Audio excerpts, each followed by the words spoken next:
নারকোল দিয়ে বাঁধাকপির পাতা বাটা সম্পূর্ণ একটা নিরামিষ রান্না। তো নমস্কার বন্ধুরা, কেমন আছেন সবাই? মিতাস কুকিং ব্লগে সকলকে স্বাগত জানাই। আমি আবারও একটা নতুন রেসিপি নিয়ে চলে এসেছি। সকলের কাছে অনুরোধ রইল ভিডিওটি স্কিপ না করে দেখার জন্য। বন্ধুরা, বাঁধাকপির যে পাতাগুলো থাকে ওপরের, সেই পাতাগুলো আমরা বেশিরভাগ টাইম ফেলেই দিই। তো এইবার সেই পাতা না ফেলে একবার এইভাবে রান্না করে দেখুন, আশা করি সকলের খুব ভালো লাগবে। তো আমি এখানে বাঁধাকপির ওপরের যে পাতাগুলো থাকে সেইগুলো নিয়েছি, নিয়ে ওপরের যে শিট থাকে সেই শিটটা ফেলে দিয়ে শুধু পাতাগুলো নিয়েছি। নিয়ে পরিষ্কার করে জলে 2 থেকে 3 বার এইভাবে ধুয়ে নিতে হবে। অন্যদিকে কড়াই বসিয়ে তাতে গরম জল করতে দিয়েছি। এবার তার মধ্যে দিয়ে দেব লবণ আর দিয়ে দেব হলুদ।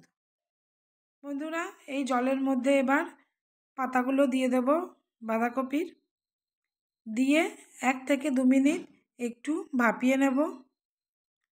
তো সব পাতাগুলো দেয়া হয়ে গেছে, এবার আমি ঢাকনা দিয়ে দেব। তো বন্ধুরা, বেশি সেদ্ধ করলে হবে না, তো এইভাবে একটু সেদ্ধ করে নিতে হবে বা ভাপিয়ে নিতে হবে। এবার জল ঝরিয়ে একটা প্লেটে তুলে নেব। এবার একটা কড়াই গরম করে তার মধ্যে দিয়ে দেব সর্ষের তেল। তেল গরম করে তার মধ্যে দিয়ে দেব শুকনো লঙ্কা আর কাঁচা লঙ্কা।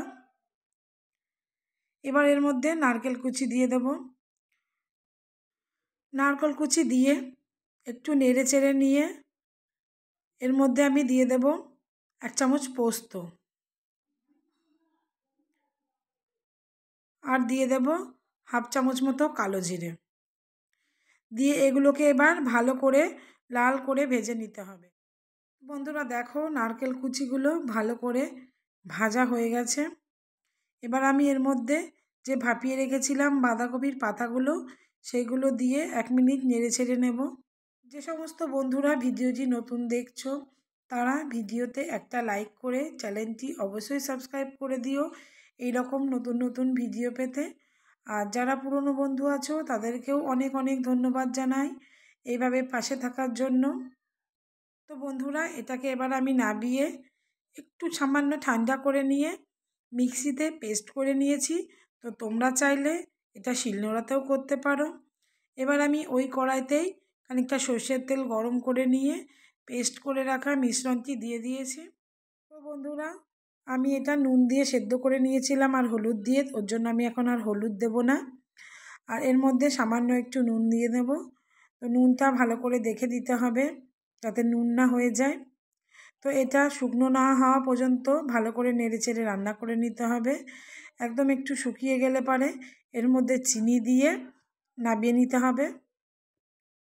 তো বন্ধুরা, তোমরা বাড়িতে অবশ্যই একবার এই রান্নাটা ট্রাই করে দেখো, আশা করি সকলের খুব ভালো লাগবে। আর ভিডিও ভালো লাগলে লাইক কমেন্ট শেয়ার আর চ্যানেলটি সাবস্ক্রাইব করতে ভুলো না। সকলে সুস্থ থেকো, ভালো থেকো। আমি আবারও একটা নতুন রেসিপি নিয়ে চলে আসবো তোমাদের মধ্যে। তো সকলকে অনেক ধন্যবাদ জানাই পুরো ভিডিওটি এভাবে দেখার জন্য।